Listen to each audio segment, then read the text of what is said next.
পৃথিবীতে সবচেয়ে সুন্দরী নারী কোন দেশে বসবাস করে এবং তাদের আয়ু অনেক দীর্ঘ এবং কি তারা ৬০ থেকে ৭০ বছর বয়সেও তারা সন্তান নিতে সক্ষম।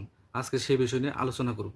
পাকিস্তানের একটি সম্প্রদায় বা উপজাতি হলো বিশ্বের সবচেয়ে সুন্দর এবং সবচেয়ে দীর্ঘায়ু একটি জাতি বলা হয়। বিশ্বের সবচেয়ে সুন্দরী নারীরা এখানেই বাস করেছে।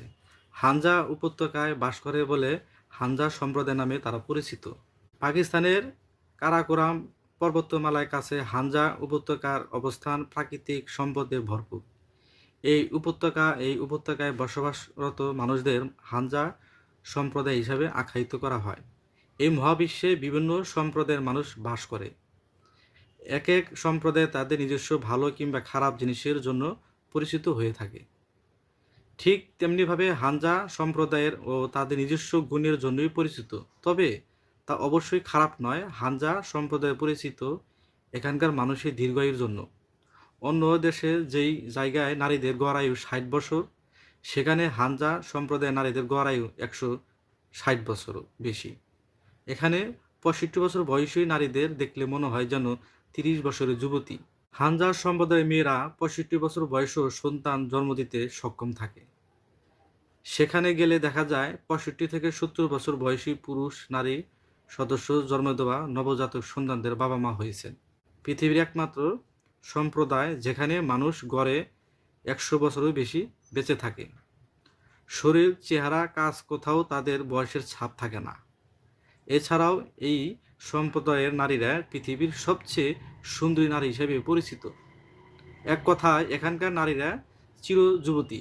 তাদের দীর্ঘায়ু ও চিরযুবতী হওয়ার পিছনে রহস্য জানার প্রতি কম বেশি সকলেরই আগ্রহ রয়েছে এবং তার কারণে প্রচুর গবেষণাও হয়েছে। গবেষণা থেকে জানা গেছে তারা ধরাবাঁধা জীবনযাপনের অভ্যস্ত। দিনে ২ বেলা খায় এবং অনেক কায়িক পরিশ্রম কাজ করে। তারা সব ধরনের ফলের শরবত পান করে। এসব শরবতে ফলে রস বেশি থাকে। এছাড়াও হানজা সম্প্রদায়ের ৯৯% মানুষই ভেজিটেরিয়ান। তাদের খাদ্যদ্রব্যগুলো বেশিরভাগই তৈরি পনির, দুধ, বাদাম এবং অন্য দুগ্ধজাত পণ্য দিয়ে তারা খাবার খায়। ঘুম থেকে উঠার পর প্রাতরাশ এবং সূর্য ডুবলে রাতের খাবার সারে। এর মাঝে নাকি তারা আর কোনো খাবার খায় না। হানজা উপজাতির জীবনে দুঃখ, অবসাদ, চিন্তার কোনো জায়গা নেই। নারী পুরুষ উভয়ে পরিশ্রম করে। ঠোঁটের কোণে সর্বদা হাসি লেগেই রয়েছে। হানজা সম্প্রদায়কে আলেকজান্ডার বংশধারার একটা অংশ বলে মনে করেন অনেক ইতিহাসবিদ। তবে স্থানীয় ব্রুশো ও হানজা সম্প্রদায়ের দাবি আলেকজান্ডার তার মেসিডিয়ান সৈন্য নিয়ে এখানে এসেছিলেন। অনেক সৈন্য অসুস্থ হয়ে পড়ার তাদেরকে এখানে রেখে দেওয়া হয়। নিরোগ হানজাদের পিছনে অ্যাপ্রিকটস ফলের ভূমিকা রয়েছে বলে মনে করেছেন বিশেষজ্ঞরা। ক্যান্সার টিউমার ফ্রি সম্প্রদায় বলা হয় এদের।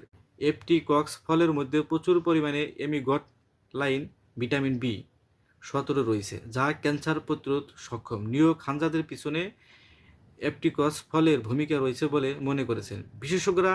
ক্যান্সার টিউমার ফ্রি সম্প্রদায় বলা হয় এদের। অ্যাপ্রিকটস ফলের মধ্যে প্রচুর পরিমাণে ম্যাগনিডালিন, ভিটামিন বি ১৭ রয়েছে, যা ক্যান্সার প্রতিরোধ ক্ষমতা।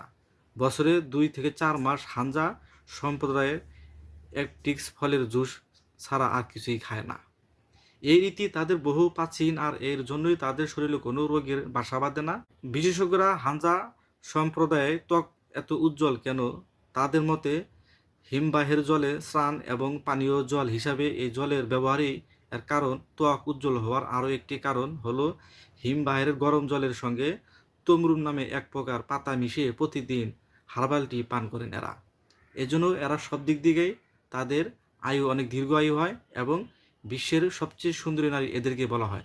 তারা খাওয়া মেনটেন করে এবং তাদের রূপচর্চা এবং তাদের যে খাবারগুলো তারা খায় সব দিক দিয়ে তারা স্বাস্থ্যকর খাবার খায়। এজন্যই তারা বিশ্বের মধ্যে সবচেয়ে সুন্দরী বলা হয় তাদেরকেই।